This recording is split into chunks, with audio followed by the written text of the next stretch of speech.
She hates to see something like this happening, and that goes for other wars too. I mean, she sees the heartbreak, the parents, the funerals that you see on television. Always funerals. We want to see something other than funerals. No, she felt it was a beautiful letter. It was very well received by him, and she did ask me to say, you know, she would love to see this end. She would love to see it end, and she says it very openly, very proudly, and with great sorrow because so many people have been killed. Last week, Brian, go ahead, Brian. Yes, sir. I've got a question for each of you. Yes. First of all, Mr. President Zelensky, you look fabulous in that suit. I said the same thing. Yeah, you look good. I said the same thing. Yeah. Isn't that nice? That's the one that attacked you last time. See, now he's in. I remember that. You look wonderful. No, my first question for you, President But you Zelensky. are in the same suit. I think You see, I changed, you are not. Maybe yours is much better. please. Real quickly, upon peace, God willing we get peace, are you open to holding an election in your country?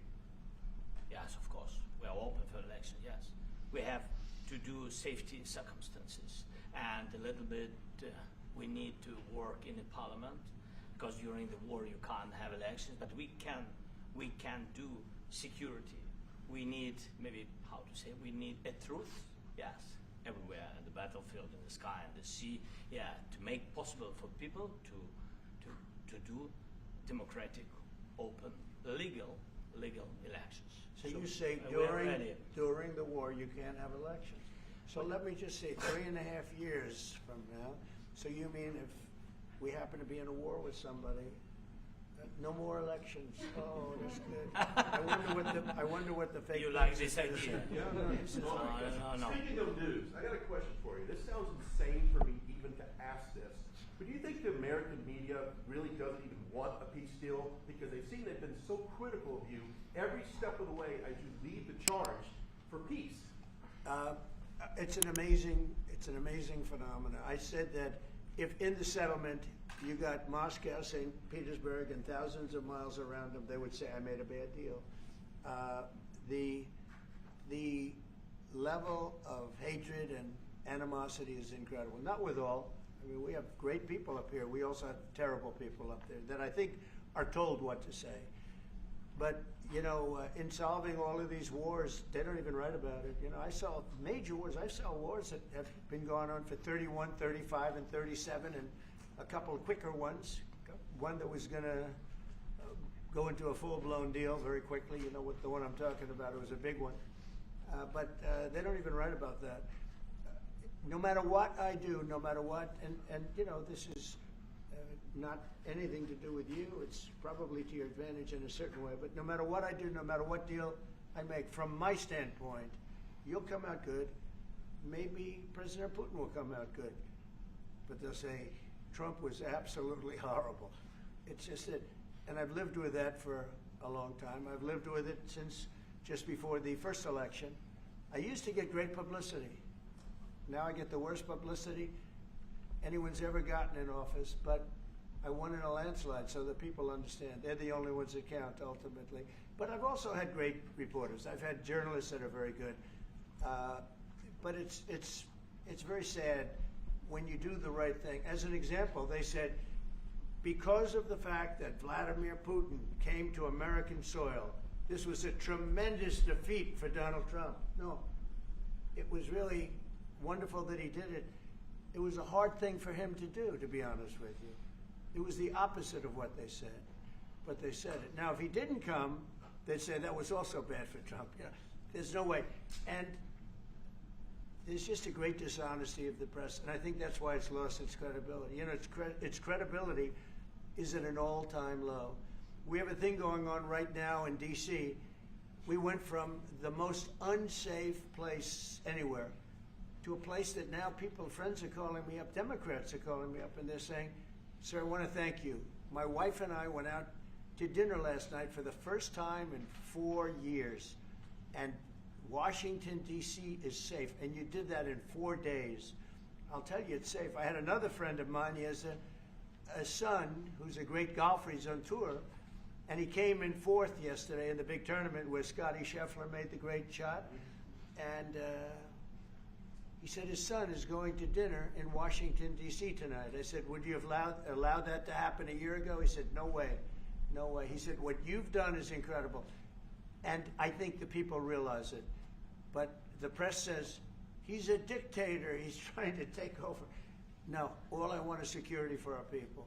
But people that haven't gone out to dinner in Washington, D.C. in 2 years are going out to dinner. And the restaurants the last 2 days were busier than they've been in a long time. Thank you for the question. I walked around yesterday with MTG. If you can walk around with DC with MTG and not be attacked, the city is safe. Yes. Right. Thank you, Mr. President. Last week you warned of what you called severe consequences if a 30-day ceasefire or any type of ceasefire were not agreed to by Russia. Will there be severe consequences? Does that change because of I don't think you need a ceasefire. You know, if you look at the 6 deals that I settled this year, they were all at war. I didn't do any ceasefires. And I know that it might be good to have, but I can also understand strategically why, well, you know, one country or the other wouldn't want it. You have a ceasefire and they rebuild and rebuild and rebuild, and, you know, maybe they don't want that. But if you look at the 6 deals that we made peace and you know, long-term, long-running wars, I didn't do any ceasefires. Would I like the concept. You know, I like the concept of a ceasefire for one reason, because you'd stop killing people immediately, as opposed to in 2 weeks or 1 week or whatever it takes. But we can work a deal where we're working on a peace deal while they're fighting. They have to fight. I wish they could stop. I'd like them to stop. But strategically, that could be a disadvantage for one side or the other. But all of these deals I made without even the mention of the words ceasefire. Can you explain the decision to offer Ukraine Article 5-like security guarantees, but stop short of pushing for their full membership? Yeah, well, we haven't done anything on that yet. If you look back and you go back long before President Putin, it was always a statement that they would never allow Ukraine into NATO. So that was a statement that was made, but we haven't discussed any of that yet. We're going to be discussing it today. But we will give them very good protection, very good security. That's part of it. And the people that are waiting for us, they are, I think they're very like-minded. They want to help out also. Thank you, President Trump. The United States has already given hundreds of billions of dollars to this war effort in Ukraine. Biden. At best, it is a stalemate, and the killing continues. So, President Trump, how much more is the United States willing to give Ukraine? And President Zelensky, how much more do you want? Well, I'll start off just by saying we're not giving anything now. We're selling weapons. This is something before, I guess the number is well over $300 billion. That was under Joe Biden, a corrupt politician, not a smart man, never was. By the way, go back 40 years. He was not a smart man 40 years ago either. But now he's in particular bad. This was done by a corrupt administration that shouldn't have been in, and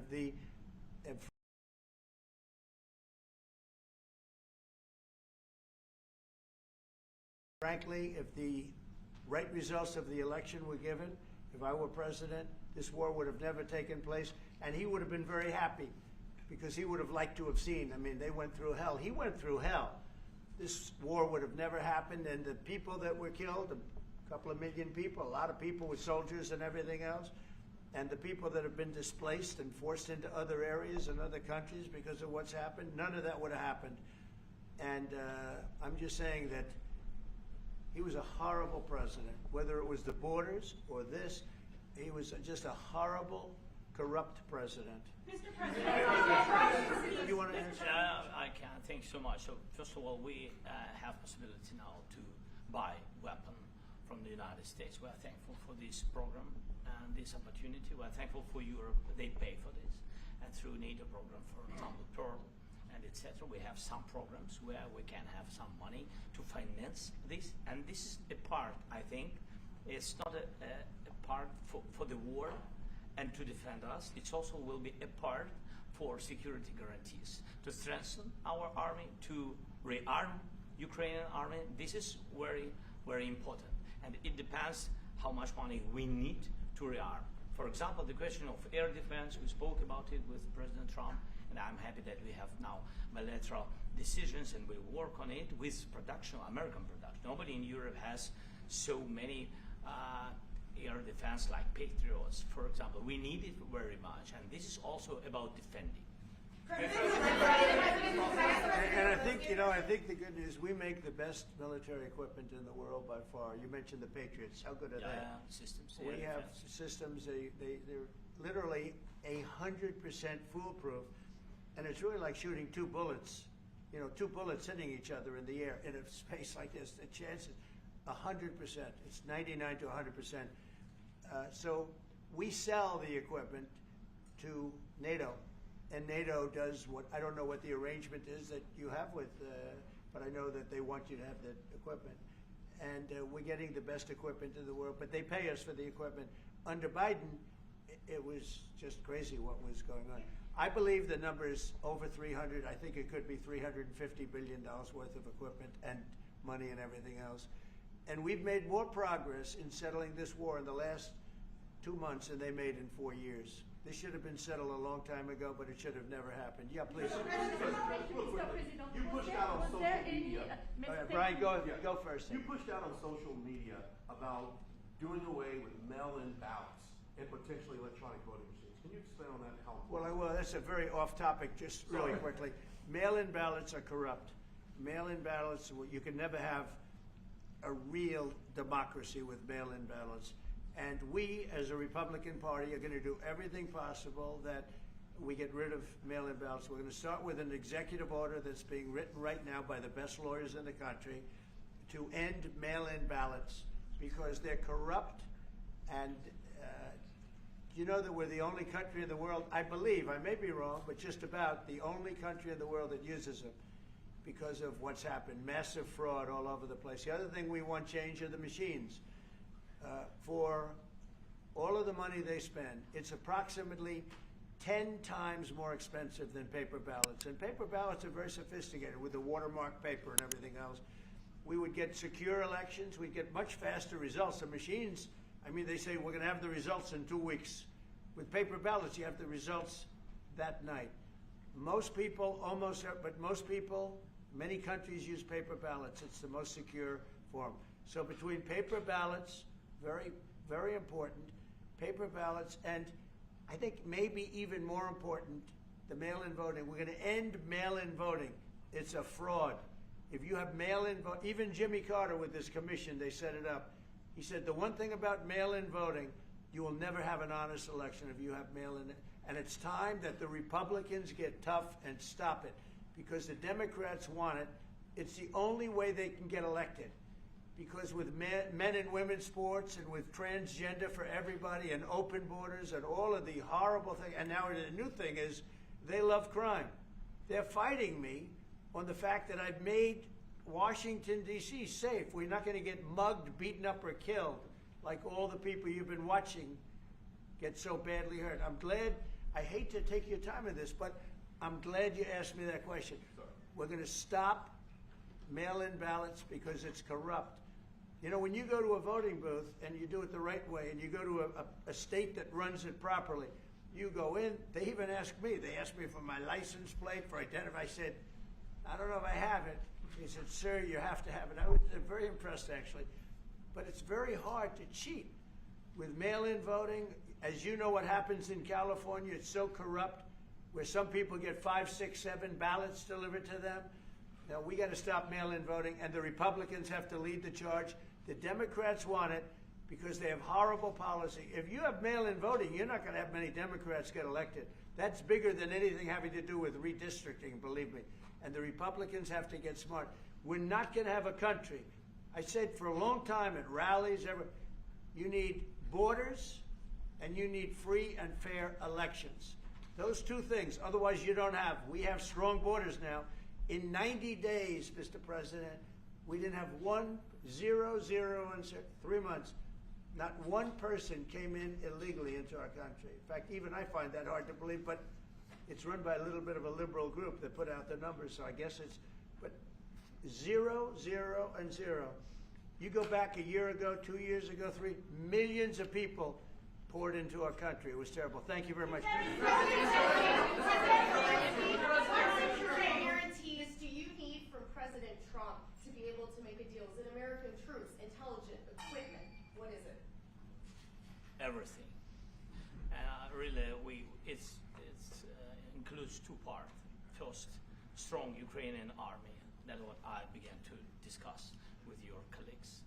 And it's a lot about weapon and then people and training missions and intelligence. And second, we will discuss with our partners. It depends on the big countries, on the United States, on a lot of our friends. Mr. President, are you willing to commit American troops to that NATO-like protection in order to get President Zelensky to a deal today? Well, I don't know if you define it that way, but NATO-like, I mean, we have people waiting in another room right now. They're all here from Europe, biggest people in Europe, and they want to give protection. They feel very strongly about it, and we'll help them out with that. I think it's very important. I think it's very important to get the deal done. You've been involved to the peacekeeping in Ukraine since your first day in the administration. What would you say to the Ukrainian people right now who are suffering under the Russian attacks and hoping that the American people will stand with them? Well, I know Ukrainian people. I've known many over the years. They're great people. They're smart. They're energetic. They love their country. I mean, they love their country, and we want to get this war ended. That's all I can do. I love the Ukrainian people, but I love all people. I love the Russian people. I love them all. I want to get the war stopped. Very important. Mr. President, was there any aspect of your discussion with Vladimir Putin that left you disappointed? Look, we just spoke to, I was just telling the president, I just spoke to President Putin indirectly, and we're going to have a phone call right after these meetings today. And we may or may not have a trilat. If we don't have a trilat, then the fighting continues. And if we do, we have a good chance. I think if we have a trilat, there's a good chance of maybe ending it. But he's expecting my call when we're finished with this meeting. Thank you very much, everybody. Let's go. Everybody, Thank you. Thank you.